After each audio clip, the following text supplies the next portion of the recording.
Hello friends, welcome to study revolution.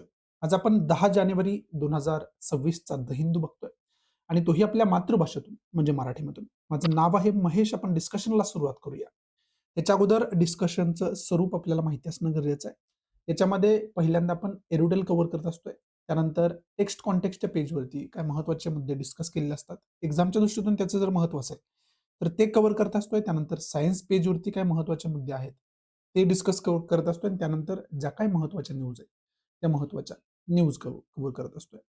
आज Saturday आहे त्यामुळं टेक्स्ट कॉन्टेक्स्ट आणि सायन्स पेज नसतं. परंतु बाकी ग्राउंड झिरो वगैरे वरती काही मुद्दे डिस्कस केलेले असतात. त्याचं काय इम्पोर्टन्स आहे, हे आपण आज कव्हर करणार आहे आणि त्याच्याबरोबर एरोटेल आणि इम्पोर्टंट न्यूज आपण कव्हर करणार आहे. सुरुवात करूया डिस्कशनला आणि बघूया पहिलं महत्त्वाचं एरोटेल कोणतं आहे आणि त्याच्यातून आपल्याला एक्झामच्या दृष्टीतून काय महत्त्वाचे पॉइंट्स मिळत आहेत ते. हे पहिलं जे रिटल आहे, ते विशेष करून सोमाली लँड जे लोकेशन आहे, त्याच्याविषयी डिस्कस करताना आपल्याला पाहायला मिळतं. जर मॅपच्या माध्यमातून आपण बघितलं, तर सोमाली लँड हा सोमालियाचाच एक खरं तर पार्ट अगोदर होता. तर इथं वर्ल्ड मॅपवरती बघितलं, तर इथं इंडिया आहे आणि या ठिकाणी आपल्याला हा जो पार्ट आहे, तो सोमालिया असलेला आपल्याला या ठिकाणी बघायला मिळतोय. आणि इथं जे आहे, इथं आपल्याला खऱ्या अर्थानं बघायला मिळतंय, की सोमालीलँड. जर इंक चेंज करून सांगितलं, तर तुम्हाला चांगल्या पद्धतीने ते हायलाइट करता येईल.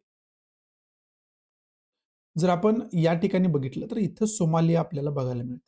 ठीक आहे. सोमालिया हा एक देश असलेला आपल्याला बघायला मिळतो आणि याच्यातलाच इथून हा जो पार्ट आहे, हा पार्ट आहे सोमालीलँड आणि गेल्या 30 वर्षांपासून जवळ-जवळ हे स्वतःला एक वेगळा देश खरं तर घोषित त्यांनी केलेला आहे आणि तेव्हापासून एक वेगळा देश खरं तर तो काम करतोय. ऑब्व्हियसली त्याला जगानं अजून मान्यता दिली नाही. परंतु तिथं एक डेमोक्रॅटिक कंट्री म्हणून डेमोक्रॅटिक रिपब्लिक म्हणून ते खऱ्या अर्थानं काम करताना आपल्याला गेल्या 30 वर्षांपासून आपल्याला बघायला मिळते.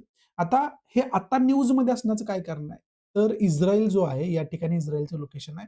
त्या इस्रायलनं यांना ऑफिशियल रिकॉग्नाइज केलेलं आहे आणि इस्रायल ही पहिली कंट्री ठरली आहे, जी सोमालीलँडला एक वेगळा देश म्हणून मान्यता देणारी.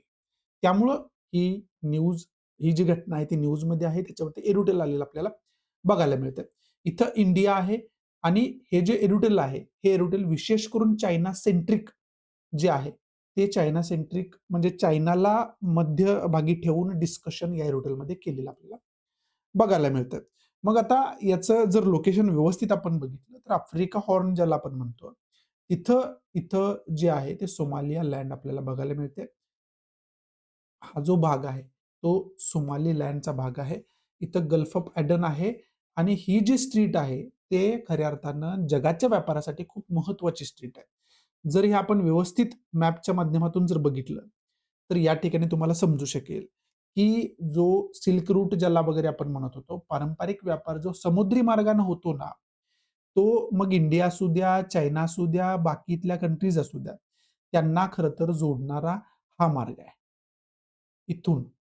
इथून आपण इकडे जातो आणि मग या ठिकाणी खऱ्या अर्थानं वेगवेगळ्या कंट्रींना, युरोपियन कंट्रींना, इकडं मग यू-एस-ए वगैरे असू दे, त्यांना आपण कनेक्ट होतो. व्यापार त्यांच्याबरोबर देवाण जी आहे ती या मार्गाने आपली होताना आपल्याला बघायला मिळते. मग हे होत असताना जर आपण सोमालीलँडचं लोकेशन बघितलं, तर या ठिकाणी आपल्याला सोमालीलँडचं लोकेशन असलेलं आपल्याला या ठिकाणी बघायला मिळतं. आणि हा जो रूट आहे, तो खूप जास्त महत्त्वाचा आहे व्यापाराच्या दृष्टीतून. आणि इथं सोमाली लँड असल्यामुळं हा जो एरिया आहे, त्या खरं तर एरियावरती खूप मोठा प्रभाव या सोमाली लँडचा असणार आहे, हे वेगळं सांगायची गरज नाहीये. म्हणजेच काय? तर जगभराचा जो व्यापार या मार्गाने होतो, त्या व्यापारावरती खूप मोठा प्रभाव जो आहे, तो या खरं तर रूटवरती सोमाली लँडचा आपल्याला बघायला मिळणार आहे. मग आता इस्रायलनं जे आहे, ते इस्रायलनं यांना सपोर्ट करण्याचं, रिकॉग्नाइज करण्याचं एक रिझन हे पण मानलं जातं, इथे इथं इस्रायल आहे. आणि इस्रायलने यांना रिकॉग्नाइज करण्याचं एक रिझन हे पण म्हटलं जाते, तर येमन नावाचा जो देश आहे, तो खऱ्या अर्थानं इथं हौती बंडखोर म्हणून एक ग्रुप आहे. तो ग्रुप वारंवार जो इस्रायलची व्यापारिक जहाजं असतात, इतर प्रकारच्या शिप असतात, त्याच्यावरती अटॅक करतात, त्यांची लूट करतात. अशा पद्धतीने इस्रायलला त्रास देण्याचा प्रयत्न वारंवार तिथे चालत असतो. आणि मग आता इस्रायल जो आहे, तो सोमालीलँडला सपोर्ट करणं, त्यांच्यासोबत एक मजबूत रिलेशन डेव्हलप करणं, त्याचा इथं अशा पद्धतीच्या गोष्टी ज्या होतायत त्यांच्याबरोबर त्याला काउंटर करण्यासाठी खऱ्या अर्थाने त्यांना त्या सोमालीलँडचा कुठेतरी उपयोग करून घ्यायचा आहे. त्यामुळं खऱ्या अर्थाने हे असं करतायत असं सुद्धा एका ठिकाणी बोललं जातं. त्याच्यामध्ये बऱ्यापैकी तथ्य पण आहे. म्हणून हे जे सोमालीलँड आहे, ते सोमालीलँड खऱ्या अर्थाने डिस्कशनमध्ये आहे. या सगळ्या गोष्टींमुळं. आता ही झाली याची बॅकग्राऊंड इन्फॉर्मेशन मॅपवरती वगैरे बघणं. आता एक्झॅक्टली या एरोटेलमध्ये लेखकानं आपल्याला काय समजावून सांगायचा प्रयत्न केलाय, हे खरं तर समजणं गरजेचं आहे.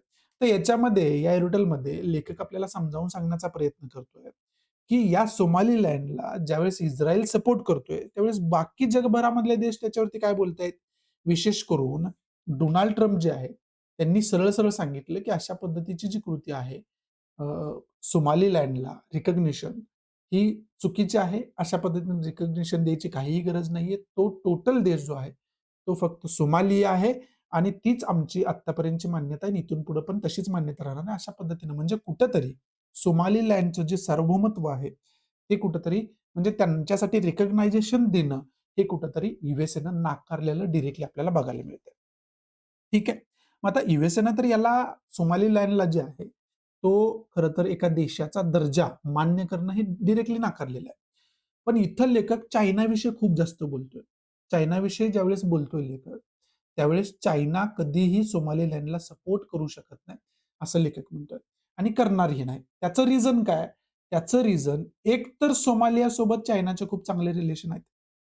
मग जर सोमालीलँडला चायना मान्यता देत असेल किंवा रिकॉग्नाइज करत असेल ऑफिशियली, तर ऑब्व्हियसली सोमालियासोबत असणारे जे रिलेशन आहेत, ते खराब होणार.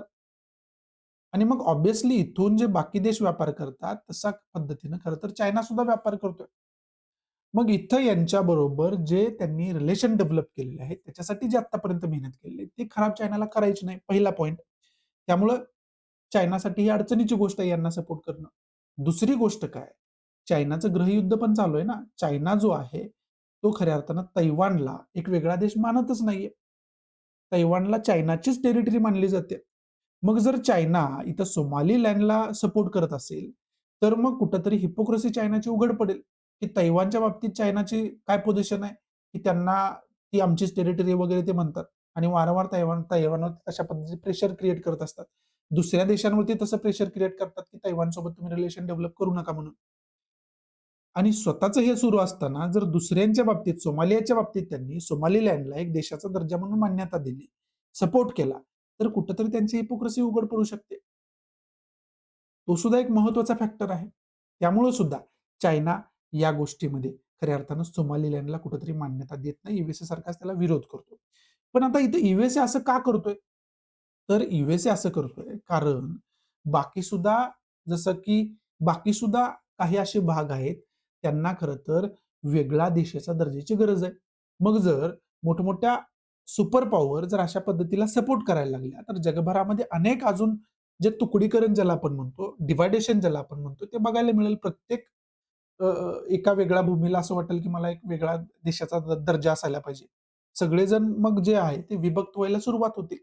अशी सुद्धा एक भीती व्यक्त केली जाते आणि त्याच्यामुळं कुठेतरी यूएसए जो आहे, तो स्ट्रिक्टली या गोष्टी सगळ्या रोखण्याचा प्रयत्न करताना आपल्याला बघायला मिळतो आणि त्याच्यामुळे त्यांचा जो रिमार्क आहे, तो अशा पद्धतीचा रिमार्क आपल्याला आलेला खऱ्या अर्थानं बघायला मिळतो.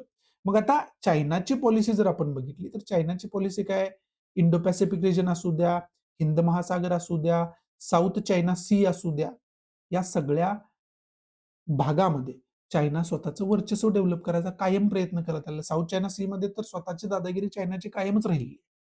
ते कायम न्यूजमध्ये पण राहिलेलं आहे. त्याचबरोबर इथं वेगवेगळ्या कंट्रींसोबत संधान बांधून इंडो पॅसिफिक रिजनमध्ये, हिंद महासागरामध्ये मग ते श्रीलंका असू द्या, बांगलादेश असू द्या, इकडे पाकिस्तान असू द्या, साउथ ईस्ट एशियन काही नेशन्स असू द्या, आफ्रिकन काही कंट्रीज असू द्या, यांच्यासोबत संधान बांधून इथं आपला मिलिटरी बेस कसा आपल्याला डेव्हलप करता येईल, नेव्हल बेस आपल्याला कसं डेव्हलप करता येईल आणि आपला एक वर्चस्व जे आहे, ते त्या क्षेत्रामध्ये कसे वाढवता येईल, हे चायना पहिल्यापासून बघत आलेलं आहे. मग अशा सिच्युएशनमध्ये हे करत असताना चायनाला या सगळ्या गोष्टींकडे जिथं जे तिथं त्या भागामध्ये जे इंटरनल पॉलिटिक्स घडतंय, जिओपॉलिटिकल गोष्टी बदलत चाललेल्या आहेत, त्यानुसार स्वतःचा स्टान्स जे आहे, ते स्ट्राँग करणं खूप जास्त गरजेचं आहे. आणि तो जो स्टान्स आहे, तो किती मजबूत राहील हा सुद्धा क्वेश्चन आहे, ज्यावेळेस अशा पद्धतीच्या घटना आफ्रिकन हॉर्नमध्ये घडताना आपल्याला बघायला मिळतात. हे सुद्धा लेखक एक वेगळ्या पद्धतीनं आपल्याला इथं पॉइंट देऊन समजवायचा कुठेतरी प्रयत्न करतोय. मग आता हे सांगत असताना आणखी काही गोष्टी ज्या आहेत त्या खऱ्या अर्थानं एक आपण म्हणू शकतो तथ्यात्मक गोष्टी म्हणून आपल्या समोर येतात. एक तर पहिलं तुम्हाला रेड सीचं एक्झाम्पल, रेड सीचं महत्त्व सांगितलं. रेड सी म्हणजे काय? तर हे जे गल्फ ऑफ एडनचा वगैरे एरिया आहे, पुढे गेल्यानंतर हा जो पार्ट आहे, हा जो पार्ट आहे, तो रेड सीचा पार्ट आहे सगळा. आणि रेड सीमध्ये तुम्ही कधी पोहोचता? ज्यावेळेस तुम्ही गल्फ ऑफ एडनमधून पुढे जाता. ही जी छोटीशी स्ट्रिप आहे ना, त्या स्ट्रिपचं नाव आहे बाब अल मांडेब स्ट्रीट. बाब अल मांडेब स्ट्रिप कोणती आहे? तर बाब अल मांडेब स्ट्रीट ही आहे. या स्ट्रीटमधून पुढे तुम्ही गेलात तर तुम्ही रेड सीमध्ये पोहोचता. राइट. पण इथं जे आहे ते दिजिबुती आहे इकडं, इकडे यमन आहे, हौती बंडखोरांचा प्रॉब्लेम आहे आणि इथं आता सोमालिलँडचं डेव्हलपमेंट होणं, या सगळ्या गोष्टींचा इथं प्रभाव असणं हे साहजिक आहे. मग त्याच्यामध्ये चायना तर सोमालिलँडचा खरं तर सपोर्ट करत नाहीये. मग येणाऱ्या काळामध्ये या स्ट्रिपमध्ये सुद्धा खऱ्या अर्थानं चायनाला प्रॉब्लेम खरं तर खडे होऊ शकतायत. याच्यामध्ये मग सोमालिलँडचा उपयोग करून बाकी देश जे आहेत, ते कुठेतरी चायनासोबत जिओपॉलिटिक्स जे आहे, ते खेळू शकतात. हा सुद्धा एक धोका आहे, हे आपल्याला समजून घेणं गरजेचं आहे, जरी एरोटेलमध्ये दिलं नसलं तरी.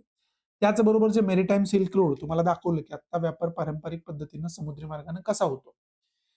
मग इथं मेरीटाईम सिल्क रोडचा उल्लेख आलेला आहे, की समुद्री जे सिल्क रोड होता, तो सिल्क रोड त्याची एक हिस्ट्री राहिलेली आहे. त्यामुळं हे आपल्याला बघणं खूप जास्त गरजेचं आहे. आणि चायना सेंट्रिक लेखक ज्यावेळेस बोलतोय, त्यावेळेस वन चायनाचं एक्झाम्पल देतोय, की चायनाची पॉलिसी काय आहे, की वन चायना म्हणजे सर्वस्व आहे. चायना म्हणजे सगळं आहे. तैवान वगैरे वेगळा देश असं काही नाहीये. चायनाच आहे तो पण.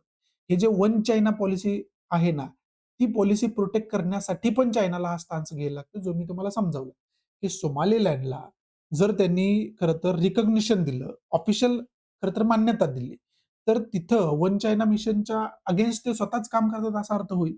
कारण तैवानला पण मग तुम्ही ते रिकॉग्निशन तुम्ही स्वतः पहिल्यांदा देणं गरजेचं आहे. हा सुद्धा त्याचा खरा तर अर्थ होतो.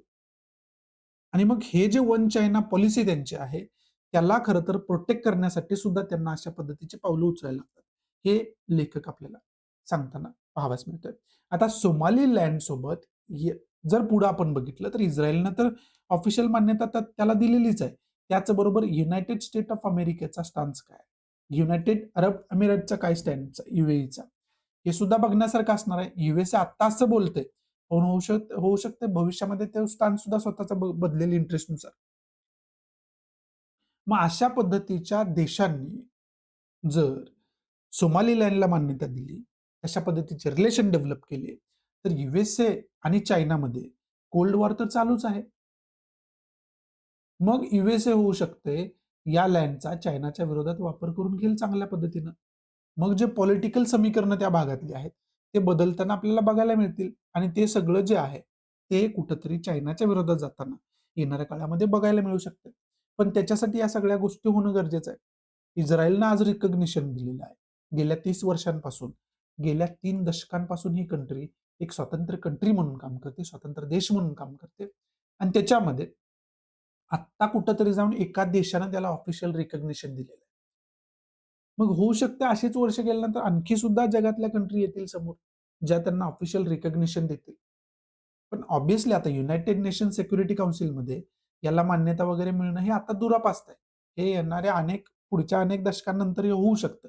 पण आत्ता होऊ शकत नाही. त्याच्यामध्ये चायना हा मेजर खरं तर मेंबर आहे. त्यांना विरोध केला म्हणजे हे इम्पॉसिबल जवळ-जवळ आहे. मग हे हे सुद्धा तथ्यात्मक गोष्ट जी आहे, ती खऱ्या अर्थानं लेखकानं आपल्याला इथं समजावून सांगायचा प्रयत्न केलेला आहे. त्याचबरोबर Ethiopia's memorandum of understanding MOU ज्याला आपण म्हणतो in 2024 to recognise Somaliland in exchange for port access growing US aggressional interest in a Somaliland as a democratic and strategic partners and tacit support from the UAE. All suggest that Israel's move could trigger a geopolitical recalibration. म्हणजे याच्यामध्ये इथिओपियाचं example देत असताना पुन्हा तेच समजावून सांगितले, की काही देशांचे जे काही डिस्कशन्स आहेत, जे काही त्यांच्यासोबत आपण म्हणू शकतो त्यांच्याविषयी वक्तव्य आहे, त्याच्यातून होऊ शकते. पुढं ते देश इथिओपियासारखे देश असू द्या, सारखा देश असू द्या, हे येणाऱ्या काळामध्ये आपला जो स्टान्स आहे, तो होऊ शकते इस्रायलसारखाच घेऊ शकताय. त्यामुळं आता एका देशानं रिकॉग्निशन दिलेलं आहे. म्हणजे येणाऱ्या काळामध्ये या सोमालीलँडला एक देश म्हणून रिकॉग्निशन मिळताना आपल्याला बघायला मिळेल. अशी सुद्धा एक शक्यता जी आहे, ती इथं वर्तवलेली आपल्याला बघायला मिळते. त्याचबरोबर इस्रायल जो आहे, तो ऑफिशियल रिकॉग्निशन देतोय. त्या इस्रायलची सुद्धा स्वतःची एक हिस्ट्री राहिलेली आहे. हे जे ज्यू लोक आहेत ना, यांचा कोणताही स्वतःचा देश नव्हता. पण वर्ल्ड वॉर सेकंडमध्ये हिटलरने जे ज्यू लोकांसोबत केलं, त्याच्यानंतर या सगळ्यांना वाटायला लागलं, की आपला स्वतःचा एक स्वतंत्र देश असायला पाहिजे. आणि त्याच्यानंतर जिथं अगोदर पॅलेस्टाईन होता, तिथं जाऊन त्यांनी खरं तर स्वतःच्या वस्त्या वाढवायला सुरुवात केली आणि त्याचं रूपांतरण इस्रायल या देशामध्ये कालांतरानं झालं. आणि यांना सुद्धा वर्षानुवर्ष रिकॉग्निशन मिळालं नव्हतं. आत्ता कुठेतरी यांना रिकॉग्निशन मिळायला लागले. त्यामुळे त्यांना स्वतःला हा एक्सपिरियन्स आहे, की देश म्हणून रिकॉग्निशन मिळणं हे किती महत्वाचं असतं. आणि त्यामुळे सुद्धा त्यांची एक हिस्ट्री त्यांना शिकवते, की अशा पद्धतीनं जे आपण भोगलेलं आहे, त्या गोष्टींमध्ये आपण आता सक्षम आहे, तर दुसऱ्यांना सपोर्ट करणे हे किती गरजेचं आहे, हे त्यांची हिस्ट्री त्यांना शिकवते. आणि ते त्यांच्या कृतीतून सुद्धा आपल्याला बघायला मिळते. असं सुद्धा एक वेगळी त्यांची हिस्ट्री जी आपल्याला माहिती असणं खूप जास्त गरजेचं आहे. आणि त्यामुळं या सगळ्या गोष्टी ज्या विषयामध्ये आता ग्लोबल साऊथ पण इथं दिलेलं आहे, की ग्लोबल साऊथचा लीडर चायना बनायचा प्रयत्न करतोय. त्याच्यामध्ये इंडियाला सुद्धा G20ची प्रेसिडेन्सी आपल्याकडे असताना जग इंडियाकडे ग्लोबल साऊथचा लीडर म्हणून बघत होतं. मग हे ग्लोबल साऊथचा मॅटर सुद्धा डिस्कशनचा खूप जास्त आहे. मग ग्लोबल साऊथचा तुम्हाला लीडर बनायचं असेल, मग त्याच्यासाठी तुम्हाला तिथल्या सगळ्या देशांसोबत तशा पद्धतीचं खरं तर रिलेशन डेव्हलप करावं लागेल. त्या देशांनी तुम्हाला तशी मान्यता द्यायला पाहिजे. मग तुम्हाला तेवढ्या पद्धतीनं सक्षम होणं, शक्तिशाली बनणं, सुपर पॉवर बनणं हे खूप जास्त गरजेचं आहे. आणि त्याच्यामध्ये बऱ्यापैकी चायना जो आहे, त्याचा खूप मोठा रोल त्यामध्ये दिसतो. हे आपल्याला नाकारून चालणार नाही. म्हणून लेखक या एरोटेलमध्ये फक्त चायना खरं तर त्याची पोझिशन कशी चेंज होऊ शकते, त्याच्यासाठी कशा डिफिकल्ट गोष्टी बनू शकतात किंवा सोप्या गोष्टी बनू शकतात. या सगळ्या गोष्टींवरती चायना सेंट्रिक डिस्कशन करताना आपल्याला बघायला मिळतो. पण बाकी सुद्धा गोष्टी समजावून घेतल्याशिवाय आपल्याला हा मुद्दा समजणार नाही. त्यामुळे बाकी पण गोष्टी तुम्हाला समजावून सांगितल्या आहेत. मग आता या एरोटेलच्या माध्यमातून आपल्याला अभ्यास कोणकोणत्या गोष्टींचा करून ठेवायला लागेल, हे खरं तर समजणं खूप जास्त गरजेचं आहे. मग याच्यामध्ये जो खरं तर पहिला पॉइंट आहे, तो पहिला पॉइंट आपल्याला अभ्यास करून ठेवणं खूप जास्त गरजेचं आहे. तो पहिला पॉइंट म्हणजे काय? तर इंटरनॅशनल रिलेशनच्या माध्यमातून जे आहेत, ते इंडियाचे रिलेशन हे इस्रायलसोबत कशा पद्धतीचे राहिलेले आहेत, त्याचा आपल्याला अभ्यास करावा लागेल. सोबत कशा पद्धतीचे आहेत, त्याचा अभ्यास करावा लागेल. हा सिलेबसचाच पार्ट आहे आपला. त्यानंतर चायनासोबत कशा पद्धतीचे आहेत, त्याचा अभ्यास आपल्याला करावा लागेल. इथं चा युनायटेड अरब एमिरातचा उल्लेख आलेला आहे. त्यामुळं सोबत आपले इंडियाचे रिलेशन कशा पद्धतीचे आहेत, त्याचा अभ्यास करावा लागेल. हा पहिला पॉइंट आहे. इंटरनॅशनल रिलेशनच्या माध्यमातून आपल्याला या सगळ्या गोष्टींचा अभ्यास करून ठेवायला लागेल. दुसरा पॉइंट याच्या माध्यमातून आपल्याला काय मिळतोय? दुसरा पॉइंट आपल्याला हा मिळतोय, की जे सोमालीलँड आपण विषयी बोलतोय, त्या सोमालीलँड वरती भारताचं काय ओपिनियन आहे का? हे बघायला लागेल. भारताच्या आत्तापर्यंतच्या खरं तर कृती काय-काय आहेत, हे केस स्टडी म्हणून आपल्याला अभ्यास करणं खूप जास्त गरजेचं आहे, की भारताचा स्टान्स याच्यावरती काय आहे? कुठलं स्टेटमेंट एक्सटर्नल अफेअर मिनिस्टरचं आलंय का? एस जयशंकर याच्यावरती काय बोललेत का? हे सगळं आपल्याला बघणं खूप जास्त गरजेचं आहे. हा दुसरा महत्त्वाचा पॉइंट आहे आपला. राइट. तिसरा महत्त्वाचा पॉइंट आपण काय अभ्यास करू शकतोय? तर याच्यामध्ये मॅप जो आहे, तो चांगल्या पद्धतीने आपल्याला अभ्यास करावा लागेल. इथं तुम्हाला मॅप डिटेलमध्ये मी दाखवलेला आहे. त्याच्यामध्ये त्या स्ट्रीटचं जे नाव आलेलं आहे, ती स्ट्रीट जी आहे ती बाब अल मांडेब स्ट्रीट. ते स्ट्रीट ही जी खाडी आहे, ती तुम्हाला माहिती असणं गरजेचं आहे. हे लक्षात तुम्ही ठेवणं गरजेचं आहे. मेरीटाईम सिल्क रोडचा इथं उल्लेख आलेला आहे. म्हणजे मेरीटाईम सिल्क रोड जो आहे, त्या मेरीटाईम सिल्क रोडसाठी त्याची एक हिस्ट्री राहिलेली आहे, सिल्क रोडची. मग ते हिस्ट्रीचा अभ्यास वगैरे करणं हे खूप जास्त गरजेचं आहे. तो अभ्यास आपण करून ठेवायला पाहिजे. राइट. आणि हे जे आता इथं सुद्धा जे दिजिबोती आहे ना, त्याच्यावरती प्रिलियमला क्वेश्चन याच्या अगोदर UPSCने विचारलेला आहे. त्यामुळे तसं पण हा जो एरिया आहे, तो त्याच्याकडे UPSCचं लक्ष असतं. कारण का? तर हा सगळा एरिया कायम न्यूजमध्ये राहिलेला आहे. रेड सी असू द्या, इस्ट्रीट असू द्या, गल्फ ऑफ एडनचा एरिया असू द्या. कारण इथे येमेनमध्ये एक जो ग्रुप आहे, एक्स्ट्रीमिस्ट ग्रुप मानलं जातं त्याला, हौती बंडखोराचा, हौती रिबेल्स म्हटलं जातं त्यांना. त्यांच्यामुळे हा एरिया जो आहे तो खूप सेन्सिटिव्ह राहिलेला आहे. खूप जास्त न्यूजमध्ये राहिलेला आहे आणि जगाच्या दृष्टीतून व्यापारी रूट आहे हा. व्यापारी मार्ग आहे हा खूप महत्वाचा. त्यामुळे सुद्धा याचं एक वेगळं महत्व बनतं. त्यामुळे आपल्याला हे सगळं माहिती असायला पाहिजे. आणि या हा जो पार्ट आहे, त्याला आफ्रिकन हॉर्न म्हटलं जातं. ठीक आहे. मग त्या आफ्रिकन हॉर्नमध्ये कोणकोणते देश येतात, याचा सुद्धा वेगळा तुम्हाला अभ्यास चांगल्या पद्धतीनं करून ठेवणं खूप जास्त गरजेचं आहे. तो अभ्यास आपण चांगल्या पद्धतीनं करून ठेवायला पाहिजे. आणि 5वा पॉइंट, एक वेगळी केस स्टडी म्हणून आपण अभ्यास काय करून ठेवायला पाहिजे, हे याच्या अगोदर अनेक वेळा आपण डिस्कस केलंय. चायनाचं जे जिओ पॉलिटिक्स आहे, त्याच्यामध्ये तुम्ही साऊथ चायना सी, त्याचबरोबर इंडो पॅसिफिक रिजन जो आहे, तो इंडो पॅसिफिक रिजन, त्याचबरोबर हिंद महासागर,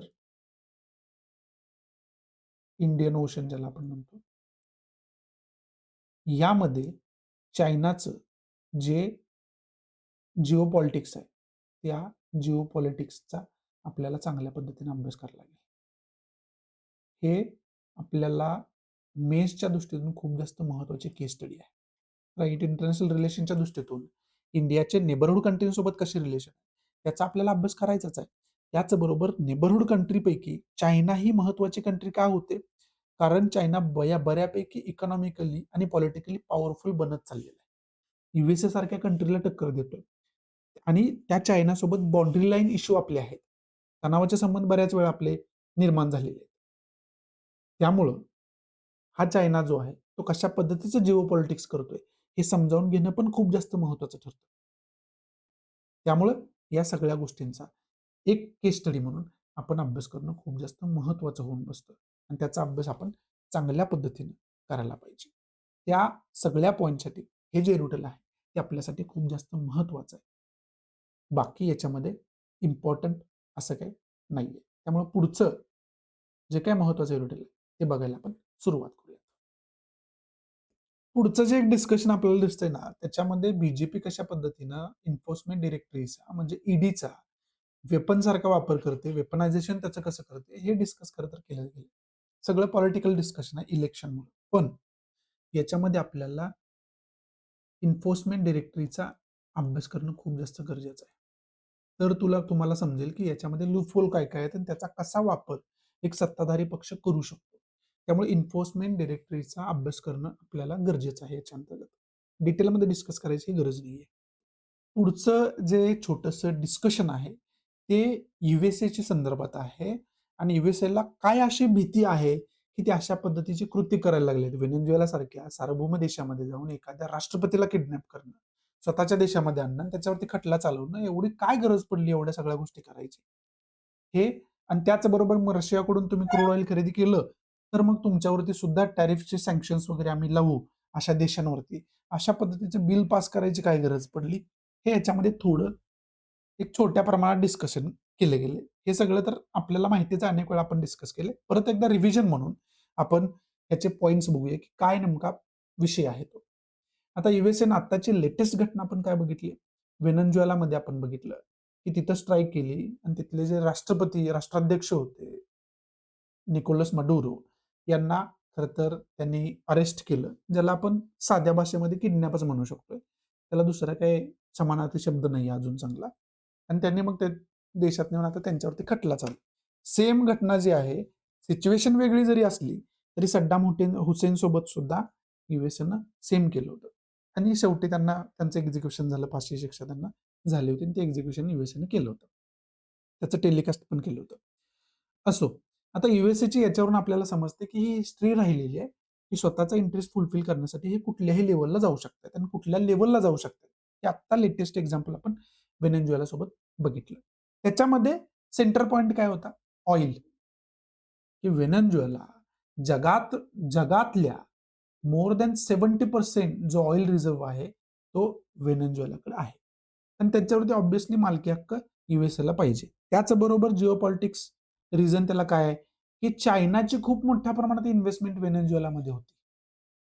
राईट. चायना खूप चांगल्या पद्धतीने डेव्हलपमेंट करत होता. त्याचा फायदा करून घेत होता आणि हे ऑब्व्हियसली यूएस आणि चायनाचे रिलेशन आपल्या सगळ्यांनाच माहिती आहे. हे यूएसएला कसं काय आवडेल?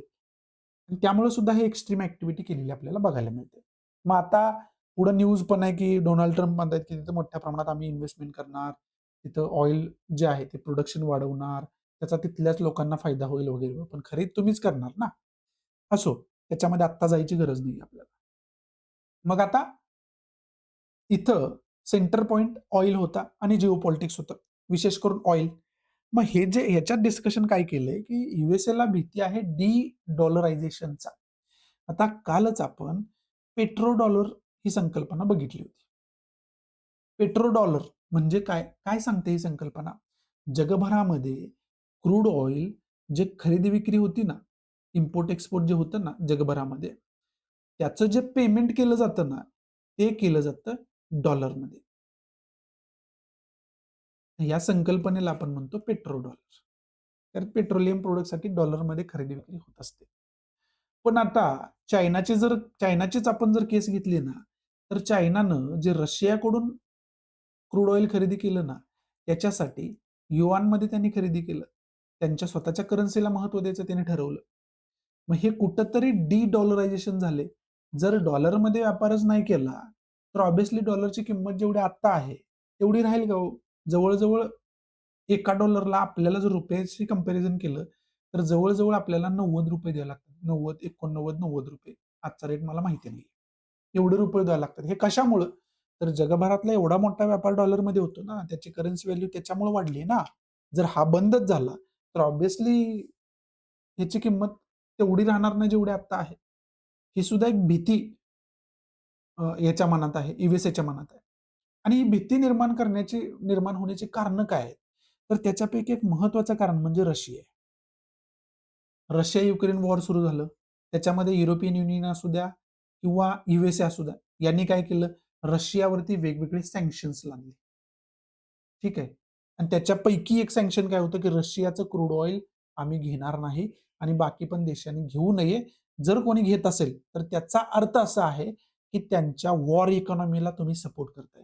युद्ध करण्यासाठी जो त्यांना पैसा लागेल, त्याच्यासाठी तुम्ही सपोर्ट करताय असा त्याचा अर्थ होईल. पण याच्यामध्ये रशियाकडे ऑब्व्हियसली जर तुम्ही नाही खरेदी केलं, तर खूप मोठ्या प्रमाणात तेलसाठा उपलब्ध होईल. राहील स्टॉक त्यांच्याकडे. तो स्टॉक राहायला लागला आणि त्याच्यावरती उपाय रशियाने काय काढला? डिस्काउंटेड प्राइसमध्ये ऑइल द्यायला सुरुवात केली. आता इंडिया असू द्या किंवा चायना असू द्या, या रशियाकडून ऑइल पहिल्यापासून इम्पोर्ट करतच होत्या. पण जर डिस्काउंटेड प्राइसमध्ये मिळत असेल, तर ते आणखी जास्त प्रमाणात खरेदी करायला लागले. इंडियानं पण जास्त प्रमाणात खरेदी केलं.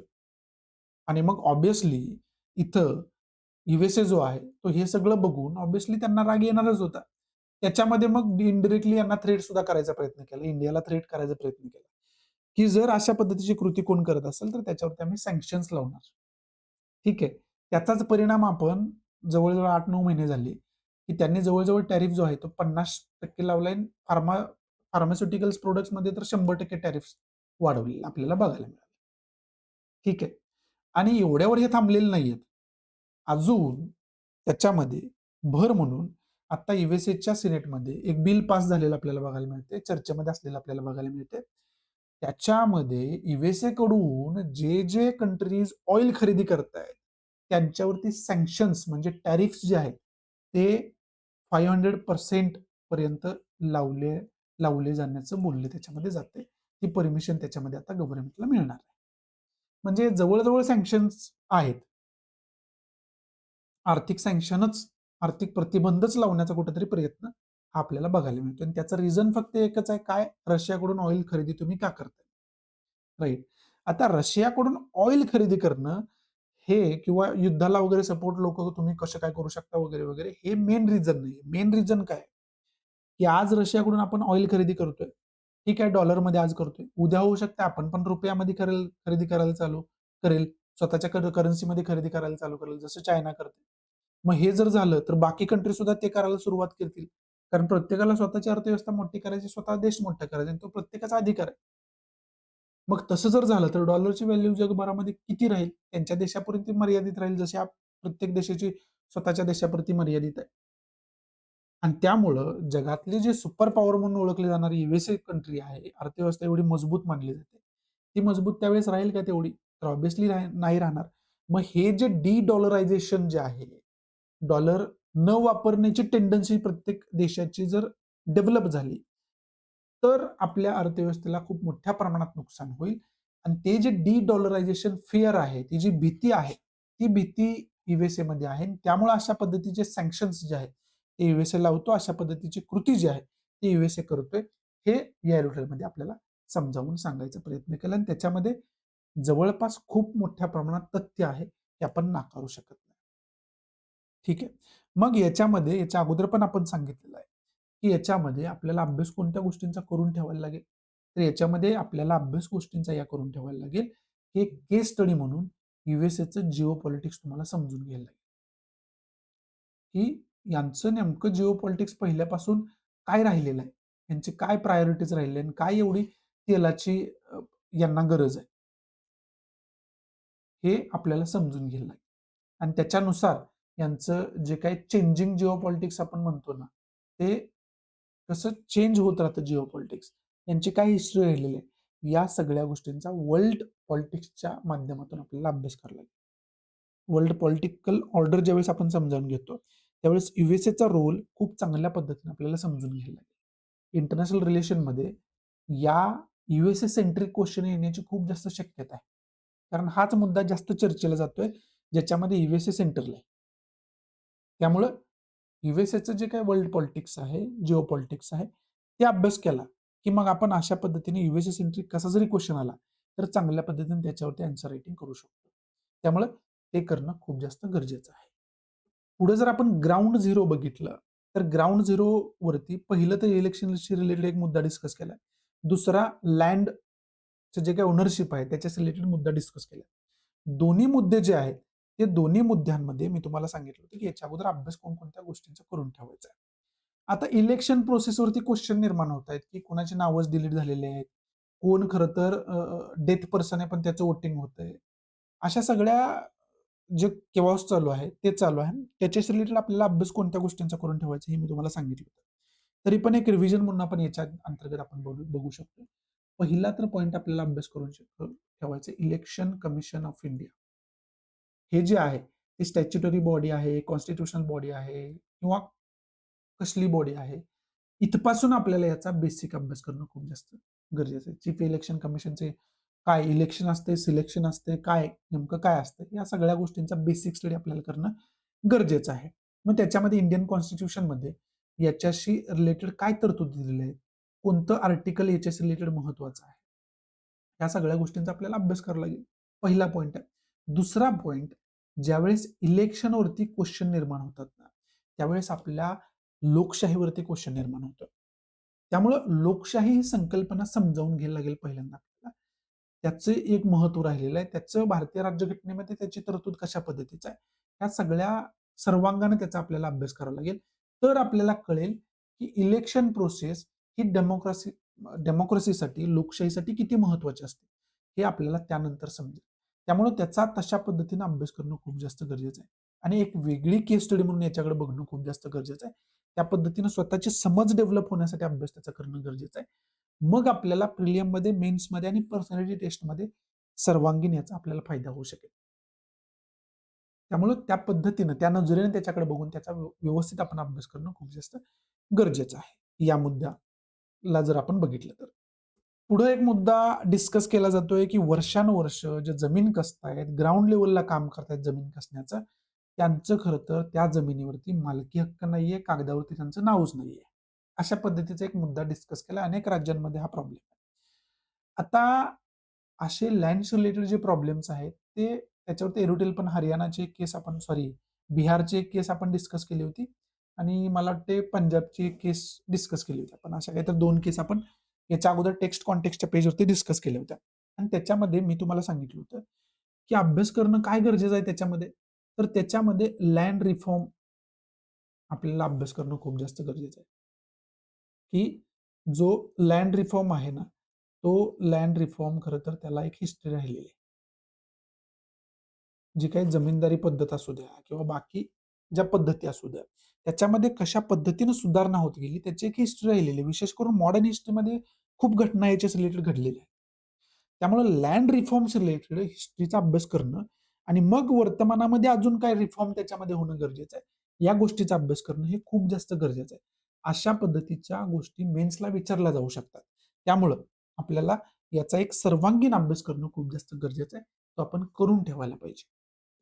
इथून पुढं ज्या काही महत्त्वाच्या न्यूज आहेत, त्या महत्त्वाच्या न्यूज आपल्या सुरू होत आहेत. पहिलीच न्यूज आपल्याला यूएसएस रिलेटेड बघायला मिळते आणि यूएसए कडून एक स्टेटमेंट आलं होतं, की जे काही टॅरिफ्स वगैरे आम्ही लावतोय, त्याच्यामध्ये एक ट्रेड डीलसाठी इंडियन प्राईम मिनिस्टरनी कॉन्टॅक्ट करायचा प्रयत्न केला गेला, तर कॉल करायचा प्रयत्न केला गेला. म्हणजे एक्सटर्नल अफेअर मिनिस्ट्रीमध्ये जे स्पोक्सपर्सन आपले आहेत, रणधीर जयस्वाल यांनी सांगितलं, की हे जे स्टेटमेंट आहे ते ॲक्युरेट नाहीये. हे मिनिस्ट्री जे एक्सटर्नल अफेअर मिनिस्ट्री आहे त्यांच्याकडून जारी करण्यात आलेलं आहे. मग याच्यामध्ये ऑब्व्हियसली मी तुम्हाला ऑलरेडी सांगितलेलं आहे, की केस नेमकी काय? आत्ताच आपण सगळं डिस्कस केलेलं आहे. त्या पद्धतीने त्याचा अभ्यास करणं खूप जास्त गरजेचं आहे. त्या दृष्टीतून ही न्यूज आपल्यासाठी महत्त्वाची आहे. पुढची न्यूज आहे ती तालिबान डिप्लोमॅट आता अफगाण एम्बसीचं मध्ये चार्ज घेणं अशा पद्धतीची न्यूज आहे. आता अगोदर अफगाणिस्तानचा जर विचार केला ना, तर अफगाणिस्तानसोबत इंडियाचे खऱ्या अर्थानं चांगले रिलेशन राहिलेले. तिथं डेमोक्रॅटिक गव्हर्नमेंट होतं, तेव्हा सुद्धा चांगले रिलेशन होते. तालिबान तिथं आल्यानंतर कुठेतरी असं बोललं जात होतं, की तिथं जे इंडियाने इन्व्हेस्टमेंट केली, आता त्याचं काय होणार? रिलेशन यांचे तसे राहणार नाहीत. कारण तालिबानला त्याच्या अगोदर बऱ्यापैकी आपण काही सपोर्ट केला नव्हता किंवा रिकॉग्निशन दिलं नव्हतं. परंतु तरीसुद्धा तालिबान गव्हर्नमेंट तिथं आल्यानंतर जे काही तिथं केओस झालं आणि तालिबान्यांनी सत्ता खरं तर कब्जा केला सत्तेवरती अक्षरशः. त्याच्यानंतर ते खूप मोठं आव्हान होतं आपल्यासमोर, की त्यांच्यासोबत रिलेशन आता आपले कसे असतील? अफगाणिस्तानसोबत रिलेशन कशा पद्धतीचे असतील? पण त्यांच्यासोबत सुद्धा रिलेशन खूप पॉझिटिव्ह डेव्हलप करण्यामध्ये आपल्याला यश आलेलं बघायला मिळालं होतं. आणि ते जे आहे, ते बऱ्यापैकी रिलेशन आपलं चांगल्या पद्धतीनं आता अफगाणिस्तान सोबत चालू आहे. आणि त्याच अफगाणिस्तानविषयी आता खऱ्या अर्थाने इथं डिस्कशन केलं जातंय. मग आता याच्या अंतर्गत आपल्याला अभ्यास कोणत्या गोष्टींचा करून ठेवायला लागेल?